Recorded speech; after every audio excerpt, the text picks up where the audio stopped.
The third story that Fitzgerald had in the Post was another disguise story, sort of silly story in a lot of ways, called The Camel's Back. It's entirely silly. Entirely silly. But, what's kind of fun about this story is that, there's a legend about the composition history of the story where he supposedly in early 1920 was living in New Orleans. And he just got up one day and he felt like, I ought to be writing. So he sat down and he started at 8 a.m. and by 7 p.m. he had finished the story. Really? And sent it off, and a couple weeks later he had made $500 It has a bit of a New Orleans feel to it. Yeah. I didn't know that. Yeah. But it did actually, living in L.A., which would be Lower Alabama, as I do, and now part of that Mardi Gras culture, it had a Mardi Gras element to it. It's set in St. Paul, but I think you're exactly right that the spirit of that notion of costume and of life being a bazaar and almost a forced gaiety. Yeah. That we are supposed to be having a really good time. Right, right. And therefore we will. Basic premise of the story is this guy wants to marry a young woman who this time around doesn't want to get married again. Nope, she's not ready. She's not ready, and so she's refusing, and he has to concoct this trick in order to get her to marry him. So what does he do? He dresses up like a camel. Wouldn't that be the first thing that would occur to most of you? He goes to the costume store and buys the camel costume and hires a guy to be the rear end of the camel. And Fitzgerald, again, whereas in the Myra story he starts off with, she's a stock character, she's a type, you've seen her before. In this one, he starts off by saying, this is not one of those stories that is sort of euphemistic or metaphorical. This this is not the straw that broke the metaphorical camel's back. This really is about a camel's back. Yeah. So here he's used the same thing again, where he's talking to the audience and saying, you have a sense of what's coming. You may think this is predictable, but it's going somewhere you don't expect.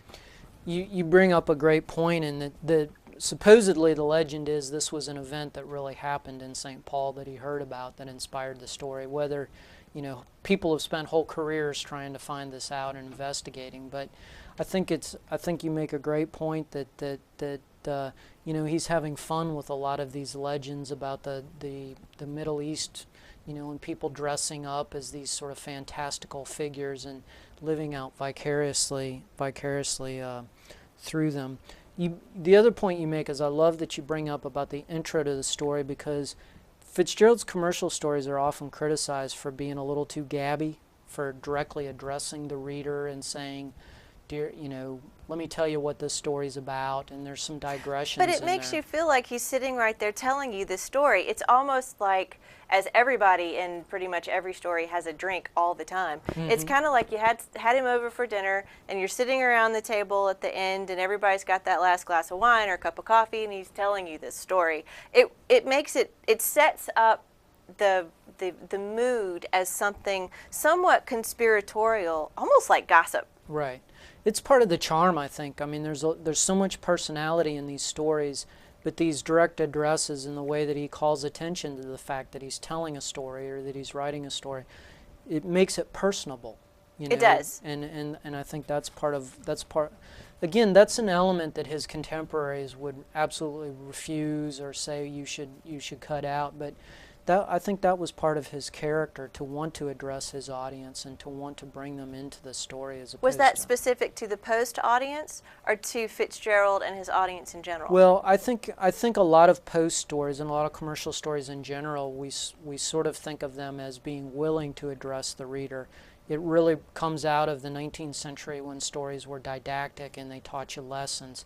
This is really more, let's have a good time, let's have a sort of fun adventure story, almost like a tall tale in some ways. Literature for entertainment. Right, exactly. What else about this story? The theme of marriage is actually a little darker than the story itself. Yeah, it's not particularly presented as something happy. Right.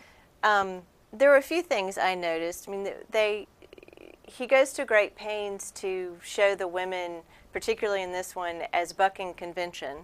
But they only buck it in very narrow ways, like her costume. Yeah. But she's still quite conventional. in her relationship to men and the idea of marriage or not marriage, and it's at a country club. I mean, it's very much sort of a glorified world of wealth and power and exclusivity. I mean, we're definitely dealing with the elite, and in this case, there are characters who are central to the narrative that are not part of that elite, and it's made apparent both to us and to them in the story. Yeah. So there is very definitely a class system at work here. Yeah. You know, Fitzgerald would challenge the class system in a lot of his stuff, and Gatsby is certainly an example of that. But I think it's important to recognize that Post readers were largely middle-class audience, and they fantasized, like many of us do, about affluence. You know, we all have Pinterest things where we pin up our ideal, what our the perfect wedding. Yeah, or the inside of our house that we would like to have, and that's what the Post was for. I mean, it was kind of the Pinterest of its day, if you want to think of it that way, with all the ads and everything. And you almost get a sense in the early description of Perry Pankhurst, who's the hero of this story, of him having dressed himself through Saturday Evening Post ads, because there's this very specific description of what he wears and how he wants to look. And well, the clothing is detailed and described very carefully throughout the whole story. Yeah. Particularly because it's costumes, but what he's wearing before the camel and after, and what she's wearing, and yeah, I can see how this would be quite aspirational for people reading it. And again, it struck me very much as a fairy tale. Yeah. It's otherworldly, and she's a princess, and she's, even though she's scandalized the ancient middle-aged ladies of all 35 years old, her costume is the one that captures everyone's attention and imagination. The only thing about the fairy tale is in this one, she's in marriage, but sort of unwillingly. I mean, the joke is that it turns out that the person that they've hired to play the part of the cab minister, driver. No, the minister. Yeah, that's minister, the waiter. Right, the waiter is actually a minister, so they have been married. And when she refuses to believe they've been married, the cab driver, who's the rear end of the camel, wants to run off with her because legally he feels he's entitled to her as well. Since he was half of the party, the other party. But it ends with her agreeing to Perry that she will marry him, but there's not that sense of love and adventure. It's almost like, okay, to get out of this situation with the rear end of the camel, I've got to go with you. Because there is a scandal. Yeah. We've already had people faint. Right. Got to have the fainting in the story. But she was old. She was at least 40. Yeah. That's okay then.